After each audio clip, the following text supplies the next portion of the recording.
Hello and welcome to the Roaming Scholar Podcast. My name is Derek, and I am the Roaming Scholar. I want to jump right into the story as quick as possible today, but first I want to thank everyone who voted on Instagram, Facebook, through the Podbean app, and via text to make today's episode the winner. Just so you're aware though, even though I gave you the first chapter to the story in the previous episode, the story has changed. This way, it'll be a fresh story right from the very beginning for everyone. I removed the initial restriction of having to start with the story starter I had, and opened up the story to where I saw it going when I wrote that first chapter. I took elements from that first chapter and included them throughout the story in different spots so you might notice them. Anyway, you get the idea. So, without further ado, the story of the three-legged knight awaits you, and I hope it makes you laugh at least once. Let's get to it. Prologue. When we look at maps of 7th century England, there are 3 Anglo-Saxon territories that border each other: Wessex, Sussex, and Essex. West, south, and east, yet nowhere on the map does there exist a territory named to represent the north. But one did exist. Although it's been lost now in history, erased from memory, the land of Nussex once was. Set right in the middle of where Wessex and Sussex and Essex meet, Nussex was a small, very small land with a population of 1. Peter! Here, honey, I have your underwear washed and folded. Mom, are you serious? Oh, sorry, honey, I forgot you were recording your little story. Hello? It's not live, Mom. No one's listening right now. Okay. Well, here's your underwear. Don't let me find out later that you didn't put those away. Yeah, okay, Mom. Bye. Okay, Nussex was a small, very small land with a population of 1. This is the story of that person and of what happened to Nussex.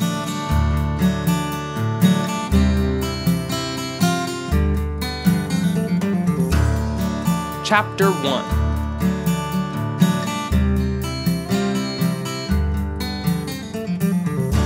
The wind rushed past, throwing her long black hair behind her.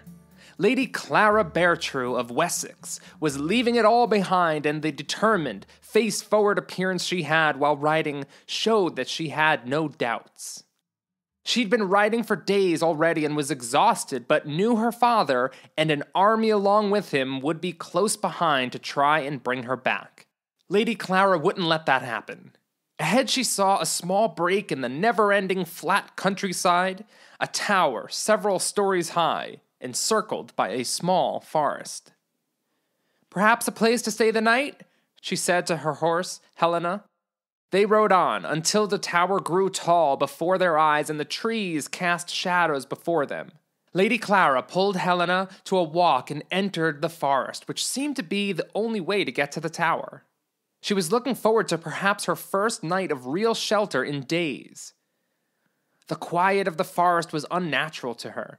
Not a single bird chirped, nor a single squirrel scurried. Even the steps of Helena seemed quieter than they should. I'm just tired, Lady Clara reasoned. Soon the forest had light skirting its edge ahead, and they made their way out into the sun to gaze upon the tall tower in front of them. But the silence they just experienced was broken almost immediately, and Lady Clara turned to the source of the thumping of the earth and the rattling of metal. "Have no fear!" shouted a knight atop the most ugly beast Lady Clara had ever seen. It was a horse, but it only had 3 legs. And it wasn't that a leg of the horse had been removed. Where there should be 2 front legs, there was one single massive leg coming from the middle of its chest. The leg was muscular to the point of being grotesque, but it rode towards them with immense speed. They were going to slam into her, and from the sheer surprise of it, Lady Clara sat frozen upon Helena. Then the front leg of the horse slammed into the ground, which dug at least a foot deep into the earth. The abrupt stop launched the knight straight off of the horse, and he flew past Lady Clara. He rolled smoothly to his feet and drew his sword in one swift motion. "I am here to save you, my lady," the knight said, and he ran over to Lady Clara, his armor clanking loudly. His blonde hair sat just above his shoulders, and he smiled at her with perfect teeth.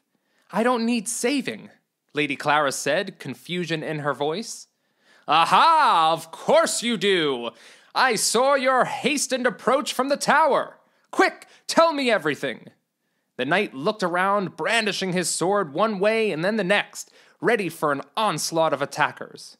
"What are you doing?" "I'm ready for battle, and will gladly perish in the service of such a noble goal as saving your life." "I'm not in need of saving," she repeated, but the knight didn't seem to hear. "There are no attackers," she tried again. "Wait a minute. If you saw my approach, you saw there was no one else approaching but myself." "A knight must always be prepared for any surprise." "What could surprise you if you could see everything?" Lady Clara said, and the knight kept brandishing his sword and twirling it in his hand on the lookout for his attackers. After a few more flourishes of his sword, he stuck it into the earth and leaned upon the hilt, looking back to Lady Clara with a smile. "I am Sir Morgandundunston, protector of Nussex," he said, bowing his head. "How may I serve you, my lady?" "My name is Clara," she said with a small bow of her head. "I've left my home is all, and I'm just passing through. I thought I could simply seek shelter here for the night." "Ah!" he said excitedly. "Yes, my lady, you will be safe here. I shall not rest, so you may." "I don't think it's that dire of a situation, but thank you, Sir Morgandundunston of... What is Nussex?" "You are in Nussex, this tower and the ancient gnome's wood forest that surrounds it." "Never heard of it," said Lady Clara, but the knight again didn't seem to hear her. "Turtle!" he shouted. Sir Morgandundunston removed his sword from the earth and sheathed it as the three-legged horse sort of hopped towards him. Lady Clara had so many questions in her mind, so many things to say in that moment, yet she decided not to speak them. She was about to get shelter for the night, after all, and thought it would be rude to question why his horse was named Turtle. As Sir Morgandundunston climbed up onto his horse, Turtle, there came a rustling in the trees. Lady Clara turned her head to investigate the noise, but the knight didn't seem to notice as she turned back to him. There would normally be nothing too interesting about a rustling in the trees, but after the extreme quiet that she experienced in the forest, Lady Clara paused and peered intently into the trees. The rustling came again, and this time it was clear that something was moving, something larger than a squirrel or a bird. Did you see that?" Lady Clara said as she pointed into the trees. The knight turned Turtle around to face the gnome's wood and brandished his sword once again. "Foe in the dark, reveal yourself!" he shouted, and the trees stirred yet again. Then, before their eyes, what they were seeing began to change. Like a mirage, the air rippled and swayed, and soon, hanging on the branches, were a dozen tiny creatures, 2 feet tall at the most. They were all dressed in onesies that stopped at their knobbly knees and their sharp-looking elbows. The creatures' clothes were of varying muted colors. Lady Clara and Sir Morgandundunston sat atop their horses, stunned into silence. One of the creatures walked, as if light as air, out onto a branch that shot out from the forest towards Lady Clara and the knight. It stopped on the tip of the branch, which did not sink from its weight, and it bowed low to the knight. It then spoke in a high-pitched voice. "Oh, knight of legend, knight of prophecy," the creature said, "will you stand against the coming giants and save us all?" "Oh, how cute! I bet they're gnomes." Mom, what? Were you listening in? Oh, don't be so embarrassed. I just love hearing you do little voices. So cute. Mom! I'm right, aren't I? Gnomes would, gnomes, right? Mom, you're ruining it. Okay, I'm going.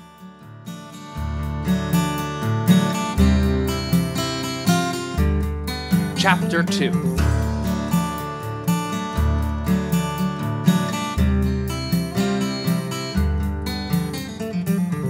A quest!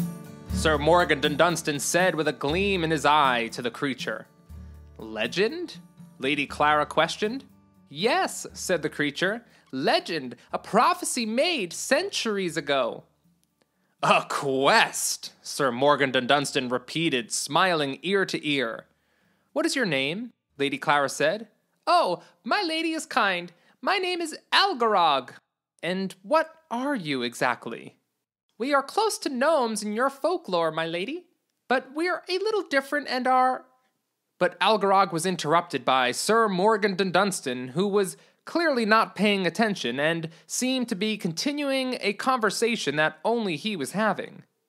I would be honored to serve you, my little friend, but I must not abandon Lady Clara here to certain death if I leave her alone. I could not call myself a knight of honor to leave such a frail and helpless thing as her to fend for herself.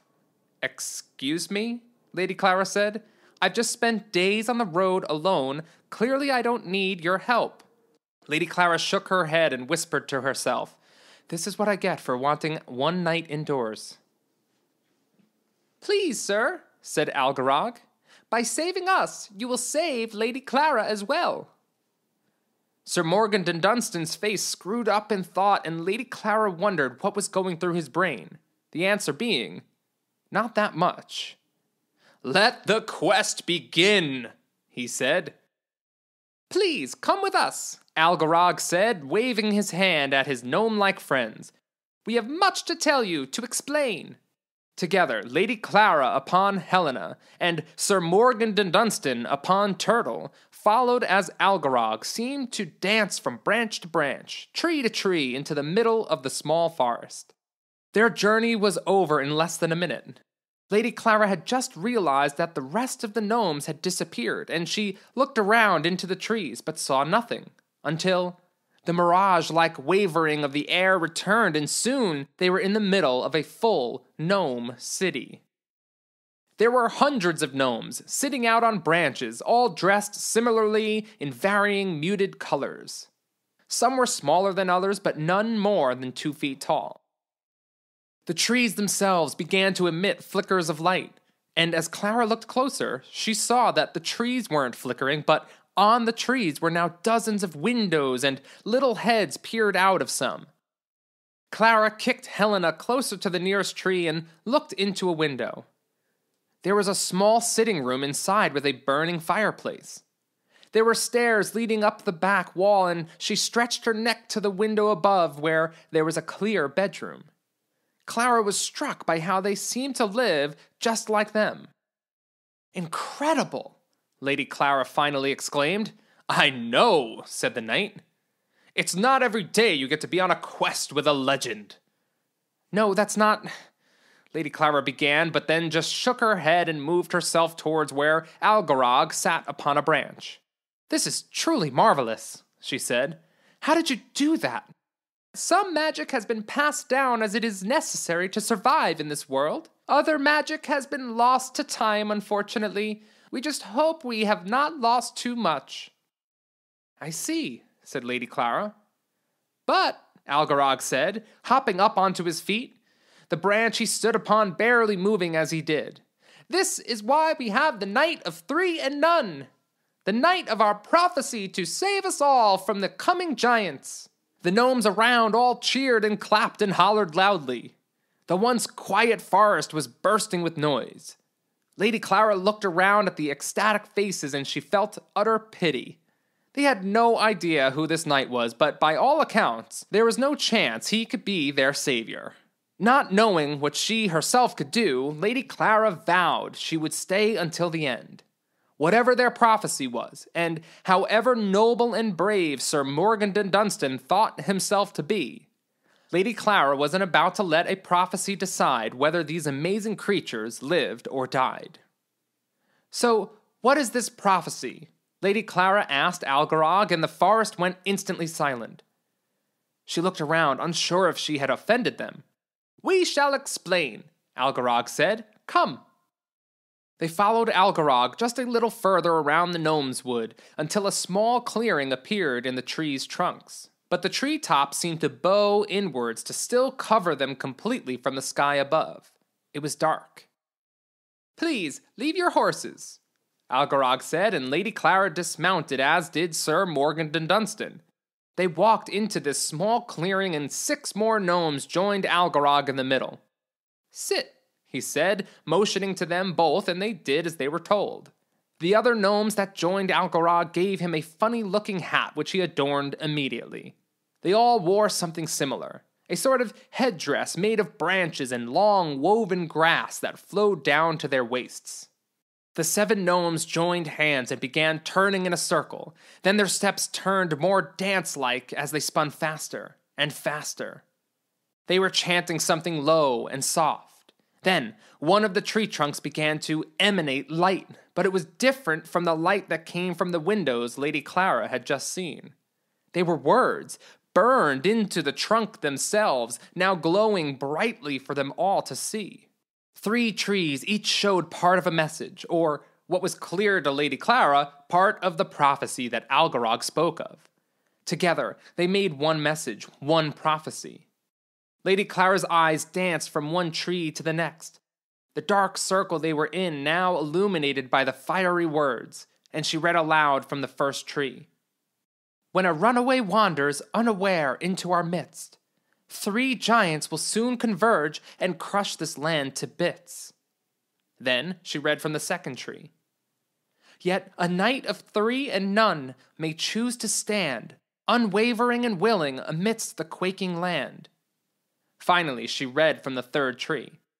"If the knight of 3 and none meets these giants 3, then ancient ways will be revealed, and our race shall become not none."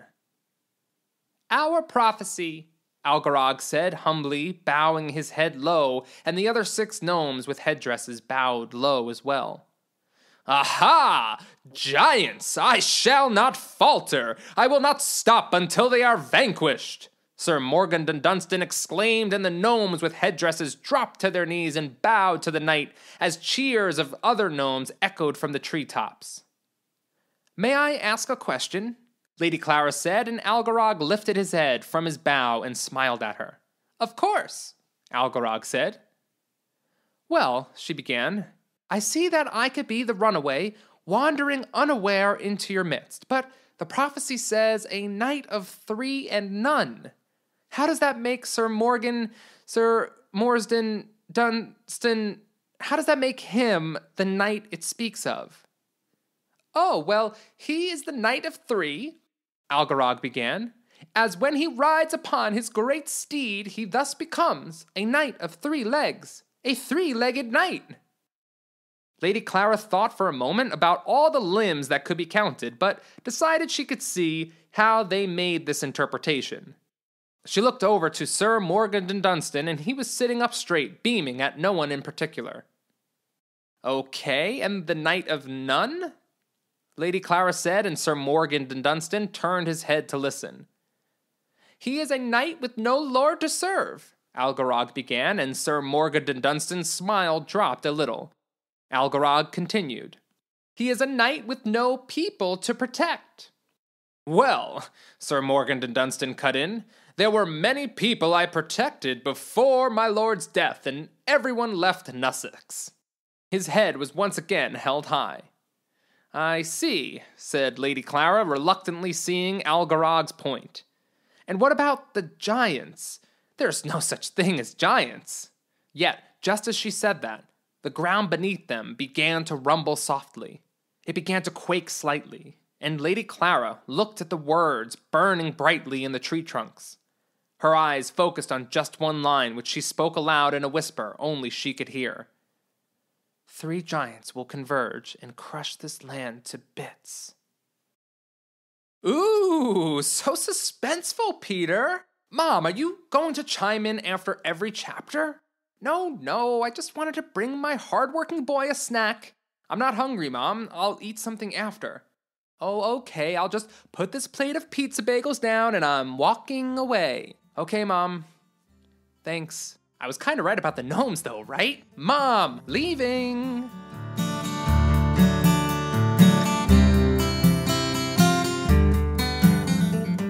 Chapter 3.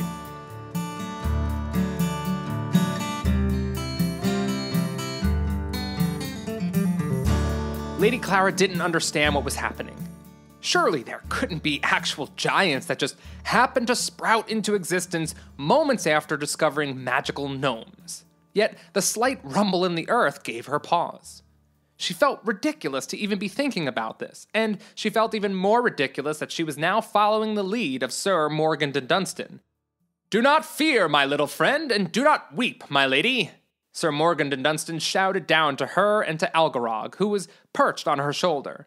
They had left the forest and were now climbing up a small spiral staircase made of stone. "I'm not weeping," Lady Clara shouted to the knight, but amidst his clanking metal and their heavy breathing, her words seemed to not reach his ears. They climbed and climbed for several minutes until Sir Morgandundunston stopped. "This is high enough. Please follow closely. Danger lurks unseen." He stepped off the small landing and through a doorway. They entered into a large circular room that was quite similar looking to the gnome's sitting room she'd seen in the tree. There was little to no furniture, but the windows placed every few feet filled the room with an abundance of light. She paused for a moment and then ran over to one of the windows to peer out. At first glance, she saw nothing, and then her heart sank. There's an army.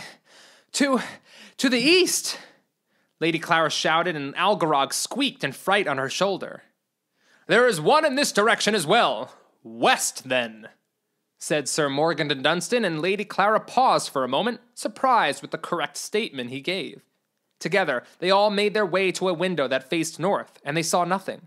Then, to a window facing south, and a third army was marching their way. 3 giants, Lady Clara said. "Ah," said Algarog in understanding. "I don't see any giants," Sir Morgandundunston said, sticking his entire head out the window and looking around. Before Lady Clara could say anything, he was off, running to the other windows, doing the same thing, sticking his head out the window and peering in all directions. "Are they also invisible?" "The armies are the giants," Lady Clara said. "The prophecy, it's a metaphor." "A meteor? I can't fight a meteor, or can I? I will certainly try, and if I die, it will be a noble death." "There are no actual giants and no meteors," Lady Clara said. "You just have to fight 3 separate armies," she said, and started to think of how she might be able to sneak these gnomes away. Even if they headed north, the armies were too large, and there would be no way to skirt around them unseen. Well, 3 armies should be easy work compared to a meteor," Sir Morgandundunston said enthusiastically, and Algarog clapped his hands on top of Lady Clara's shoulder, who clapped her own hands to her face. "Quick, brave knight," said Algarog. "We have not finished in the forest. There is one more piece to the prophecy that was only to be revealed when the Knight of 3 and None had been chosen. We must return." Algarog bowed to him. "There's not a moment to lose. Lead on, little friend," Sir Morgandundunston said. They all raced back down the spiraling stone staircase of the tower and out onto the open lawn that separated the tower from the forest. Then back into the forest, making their way to the small clearing where they'd just seen the prophecy written in flaming letters upon the tree trunks. The other gnomes with headdresses were in the circle still, apparently waiting their arrival. Algarog hopped off of Lady Clara's shoulder onto a branch and then swung himself into the middle of the circle. Lady Clara put a hand on her horse, Helena, as she was getting agitated with all the tension in the air and all the gnomes scurrying about through the treetops. "Algarog, there isn't much time," said one of the gnomes as Algarog approached him. Yes, Genelou, said Algarog, and he turned back to face Sir Morgandundunston and Lady Clara. Please, Knight of 3 and none, inside the circle. Algarog gestured with his hands, and Sir Morgandundunston followed. Lady Clara did as well. The curiosity and wonder for the magic she was witnessing consumed her. The tree trunks were still alight with the burning words of the prophecy, but the gnomes were all facing away from those 3 trees and to the 3 trees on the other side of the circle. Lady Clara did the same. Algarog, along with the other gnomes, pushed Sir Morgandundunston into the center of the circle, and the gnomes encircled him, holding their hands together. Again, they moved in a circle, chanting softly, their movement getting faster and faster, and then the other 3 trees in the circle began to glow with more burning letters, and a hole opened in the side of the first tree. A bundle of something fell out. The gnomes all gasped, clearly not knowing what was going to happen, and Lady Clara excitedly read aloud the words in the trees again. When, she read, pausing as the single word stood above the rest, then continued. When stars enter the south, wind the west, earth enters the east, and nag the north. Then, she read from the second tree, again pausing as the word stood above the rest. Then we all must look inside and let go this world. Where, she paused again, reading from the third and final tree. Where is the last to answer? Look inside, dear stranger. The gnomes were all silent in thought, and Sir Morgandundunston went over to pick up the bundle that fell out of the tree. Swords! He exclaimed, and the gnomes scurried over with enthusiasm, and Lady Clara did the same. I shall vanquish giants and meteors with these. There were 3 swords in the bundle, and they all seemed to glow a little with slightly different colors. One glowed slightly blue, another sort of white, and the last with a hint of green. What does it all mean? Lady Clara asked, and Algarog and the other gnomes turned to her looking confused. We only had to find the knight. These messages and these swords are gifts from the ancient ones to aid the brave knight. He gestured to Sir Morgandundunston. And not for us gnomes. They will help him in his battle against the 3 giants who converge upon us. But surely you can help him figure out what the swords do, or what the rest of the message means, she asked as Sir Morgandundunston stood off to the side, waving the swords around 2 at a time. No, said Genelou, we must not interfere, otherwise we may make matters worse. Lady Clara didn't like this idea. The fate of these creatures, perhaps even her own, being placed in the hands of Sir Morgandundunston was not something she was going to allow. She studied the words in the trees, turning away at times and closing her eyes, until she knew she had them memorized. Next was to examine the swords, but before she could say anything, they heard drumming from the west. Then, drumming coming from the east, and finally, looking that way, expecting it, drumming sounded from the south. They're here, she thought.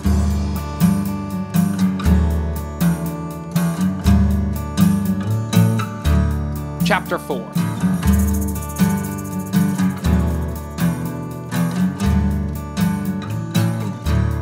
He looked ridiculous, was the only thing going through Lady Clara's mind at the moment.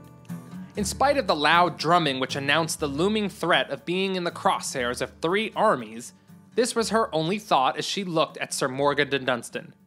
He was atop his 3-legged horse Turtle, and he had his sword, plus the 3 other swords, all in their sheaths and all strapped to himself. One at his waist, one strapped along each of his legs, and one behind his back. Sir Morgandundunston looked like he was ready for an extreme battle, except for the fact that he wore no helmet. Lady Clara was pretty sure she understood why he wasn't. He kept moving his head left and right, and his hair moved with a glimmer in the sunlight, and she was certain he was well aware of this fact. "To battle!" he said when the final sword was strapped to his right leg and he reared Turtle onto his hind legs. "Those are full armies out there," Lady Clara said, mounting her horse Helena. "You have to at least find out what they want, why they're here." She wasn't going to let him out of her sight, even if that meant coming face to face with her father, Lord Beartrue of Wessex. "We ride, then!" Sir Morgandundunston shouted and kicked into Turtle, and into the forest he rode, towards the army of Wessex. Lady Clara looked down at Algarog, who was looking at her, and she understood with one look. She nodded her head, and he climbed up the leg of Helena, who squirmed nervously, and Algarog rested upon her shoulder. Lady Clara took a deep breath, and then took off to follow Sir Morgandundunston. When Lady Clara reached the edge of the forest, Sir Morgandundunston was already halfway between herself and the army of Wessex, and a short, portly man was walking out to meet him. The man was dressed in a bright orange tunic, which made him look like a large pumpkin. His flushed cheeks made the look more drastic. "Algarog," came a voice from behind Lady Clara, but she saw nothing. "Yes?" said Algarog, and Lady Clara noticed that, although she could feel him upon her shoulder, Algarog was again invisible. "There are men on foot sneaking into the forest from the east and south," came the other voice.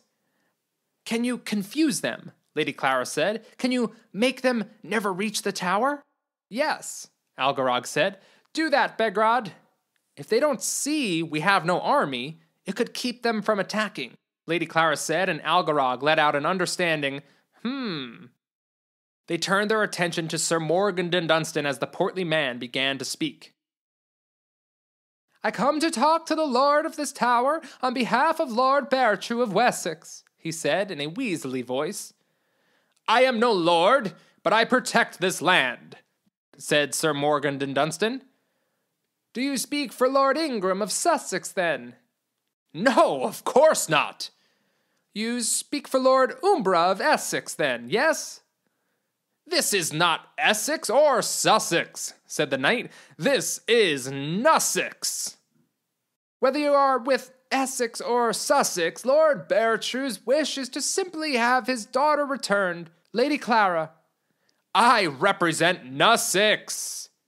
The portly man looked around to the army and towards the bear of a man sitting just inside a tense opening.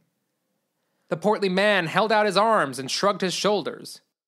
"Your demands have been heard, my fat little friend. You threaten this land, and thus you challenge us to battle." Sir Morgandundunston shouted and rode away before the portly man could say another word. When he reached Lady Clara, she had her mouth open. "I'll go back," she said. "If it stops a war, I'll go back and just run away another day in a different direction." "Nonsense! You are under my protection now. I will save you," he said, and rode into the forest to the south, towards the army of Sussex. The conversations went very much the same in Sussex and in Essex. The Sussex army wanted Lady Clara returned, as her betrothed, whom she'd refused to marry, was one of the lord's sons. Essex was there to simply protect their land, as word reached them of Wessex and Sussex marching their way. All parties, though, wondered who Sir Morgandundunston represented, and none of them had ever heard of Nussex. Sir Morgandundunston left them all in confusion, and Lady Clara thought that maybe this was actually a good thing and could work in their favor. Unintentionally, Sir Morgandundunston was leaving the armies not knowing who they were about to go to battle with. Wessex would wonder if Essex and Sussex were allied, and around it would go. No one knowing who's on whose side, and, thanks to the gnomes, what army might await them if they came through the forest. "Now what?" Lady Clara said, once they were back inside the cover of the trees. She spoke to Sir Morgandundunston, not sure why she was asking him and what plans she was hoping to get from him. "We have heard their demands, and now we go to battle," he said, and she wanted to kick herself for having asked the question. "Those are full armies, and you're one knight," she struggled to say the word. "Just because you have 4 swords doesn't mean you can take on a whole army, let alone 3. You don't stand a chance." "Aha! But a chance is all I need," he said, and he smiled at the onlooking gnomes who were all looking on in wonder from the tree line. "I said you don't but she gave up as Sir Morgandundunston started riding back towards the army of Wessex. Lady Clara followed and again watched from the edge of the forest as Sir Morgandundunston rode out halfway to the army. The portly man was again walking out to meet him with confusion on his face. Helena, Lady Clara's horse, suddenly moved herself to the right a few paces, and Lady Clara looked down to see what might have disturbed her. She didn't see anything to cause Helena to move, but she noticed that there was a round stone on the ground she hadn't seen before. There were lines etched in a wavy pattern and what looked like a small slit in the stone. "Ah!" screamed Algarog from her shoulder, and Lady Clara looked up to a terrible scene. Sir Morgandundunston had reared Turtle onto his hind legs, but when the horse fell back down, it landed atop the portly man. The massive front leg of Turtle completely crushed the man. Then he did it again, reared Turtle back, and the huge leg came down again upon the portly man.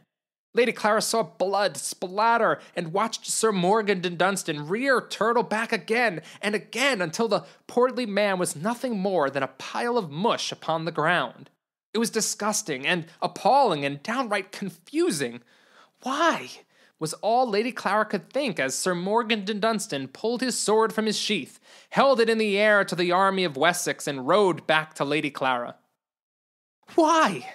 she said when he reached her. "Why?" "The prophecy, my lady. The knight shall stomp and quake the ground," he said.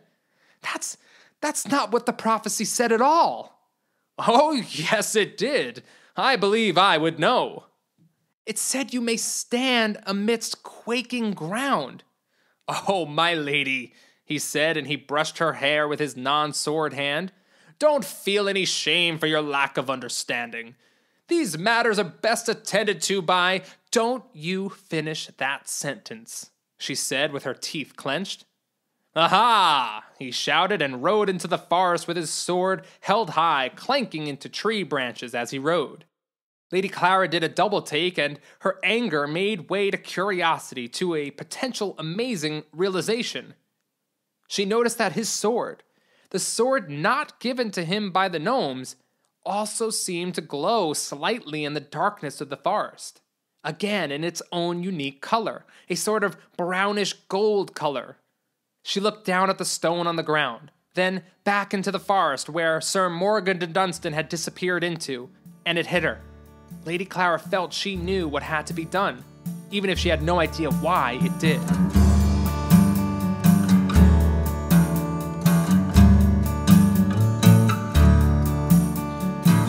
Chapter 5. Arrows were falling from the sky, and Lady Clara stood next to her horse, Helena, inside the forest. The trees stopped the majority of the arrows, or at least slowed them down, but the situation was getting dire. One arrow had already grazed her shoulder and tore the cloth of her dress there. Whatever grace she had left with her father was clearly gone, as he was risking her getting hit with an arrow and killing her. Sir Morgan, can I see your sword?" she said, and he turned to her, somehow unfazed by the onslaught of arrows raining down above them. "Sir Morgandundunston, my lady." "Yes, can I see your sword?" she repeated. "This is no toy, my lady," he said. "I just want to look, is all," she said, and he screwed up his face in thought again before turning back to a giant grin as he passed her the sword. Lady Clara could see the unique color of the sword more in the darkness of the forest than in the light of day. The brownish golden color was clear, and she knew it wasn't her imagination now. She held the sword up to the sky by the hilt and examined the blade itself. "There's an etching in the blade," she said to Sir Morgandundunston. "Did you know that?" "Of course," he said. "This sword has been passed down for generations from the lords of this land, a gift from my Lord Tuft before his death." "The etching, though," she said, looking at him with urgency. "It's a nag. The nag to the north was part of the message on the tree." "It's a horse, my lady, not a nag," he said, laughter in his voice. "A nag is a horse," she said. "Quick, show me the other 3 swords." Sir Morgandundunston unsheathed one sword at a time, and held them out to her, and she examined one, and then stuck it in the ground, then grabbed the next, examined it, and stuck it in the ground as well. Soon she was standing in the middle of 4 swords, all protruding from the ground.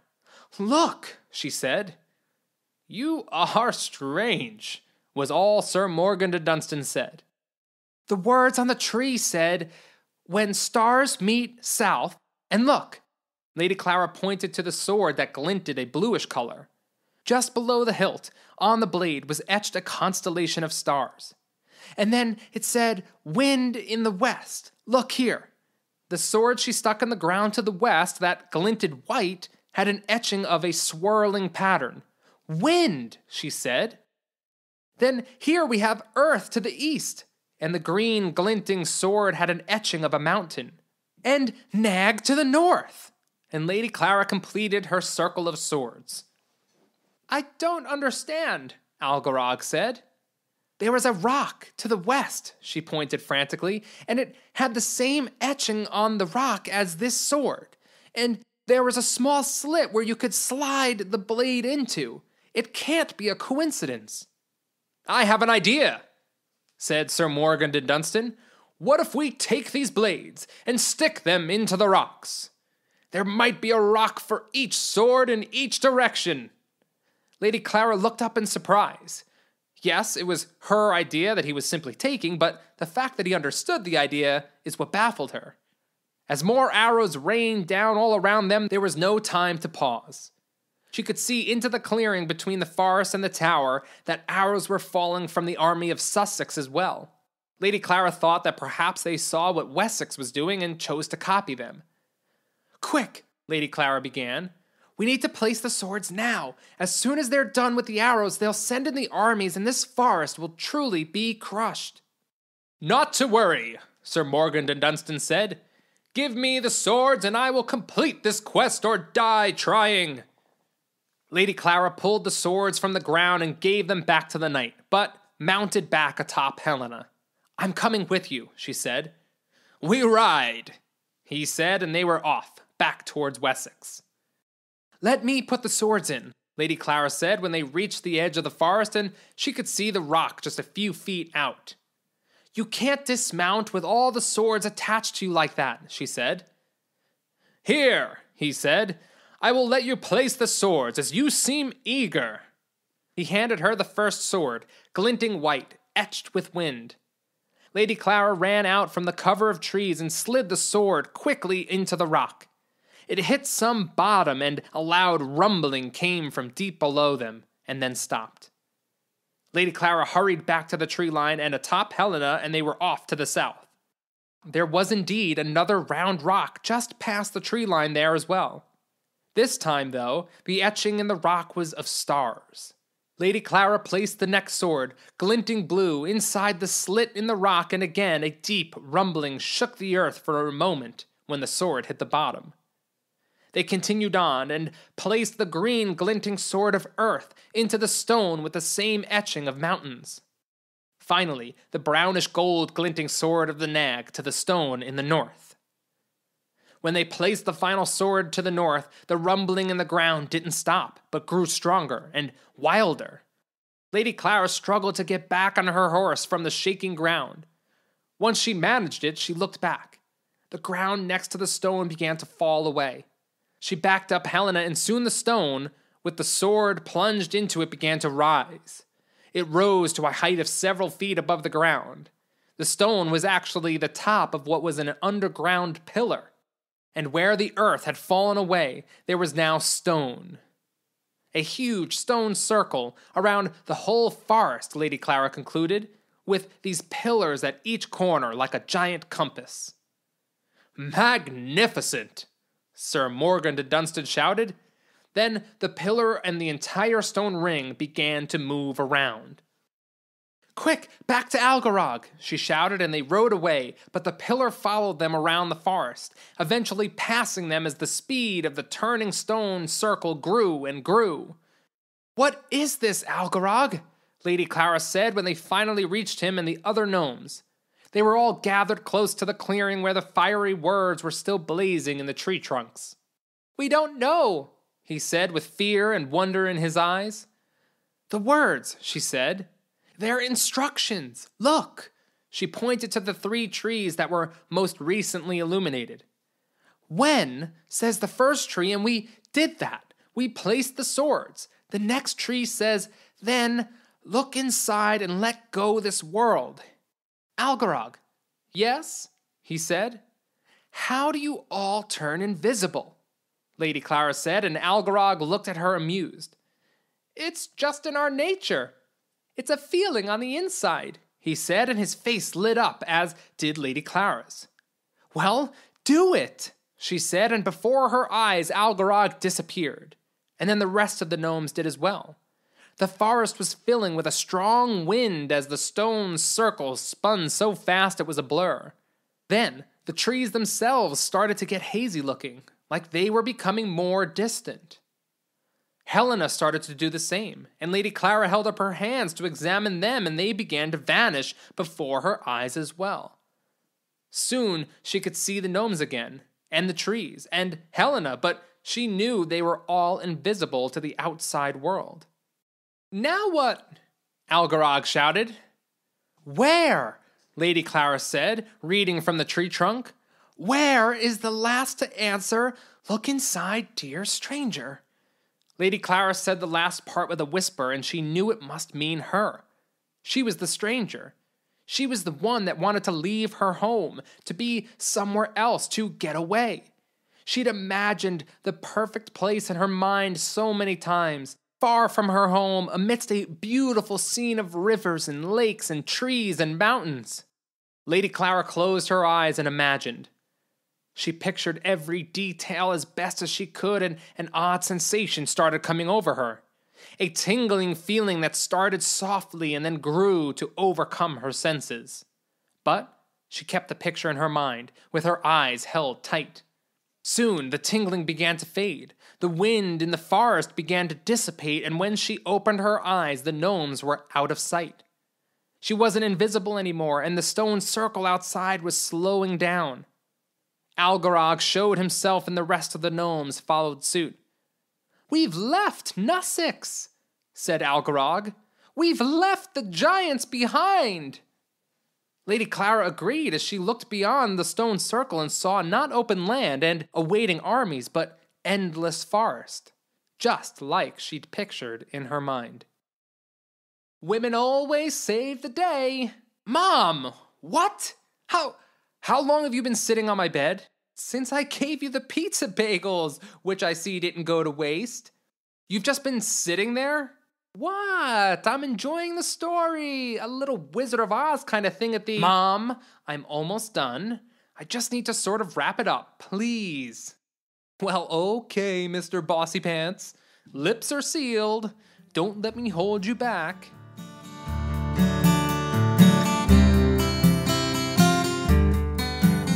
Chapter 6.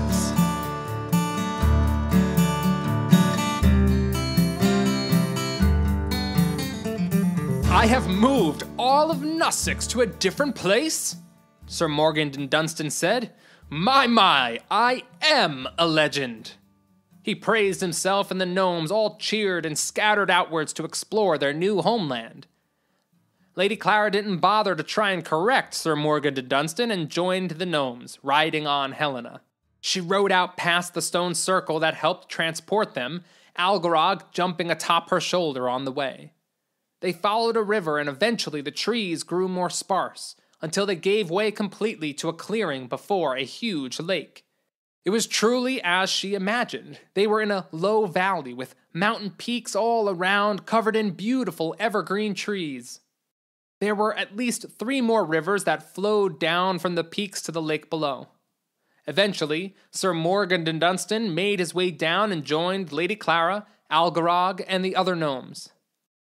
"Lady Clara," he said, "good little gnomes, I regret to inform you that I must leave."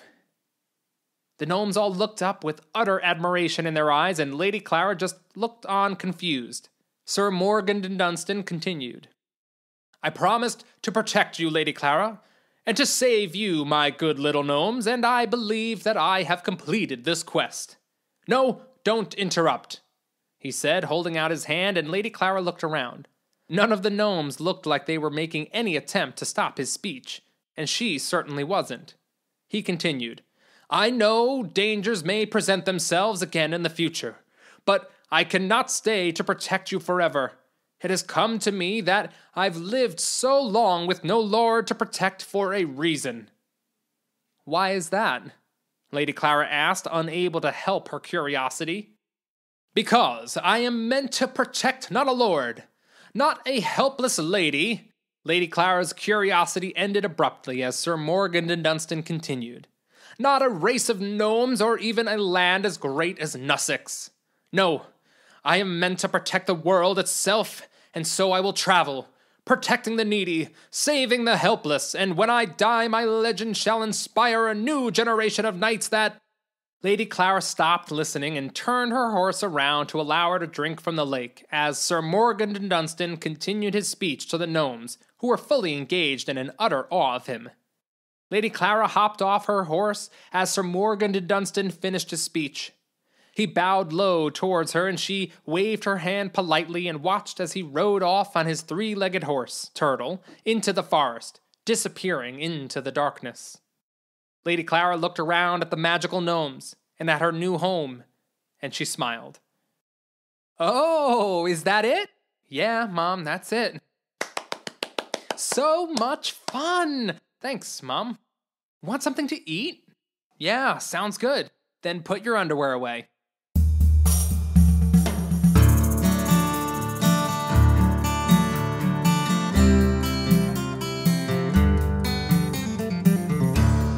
I hope you enjoyed today's story as much as I enjoyed writing it, and I hope you laughed at least once.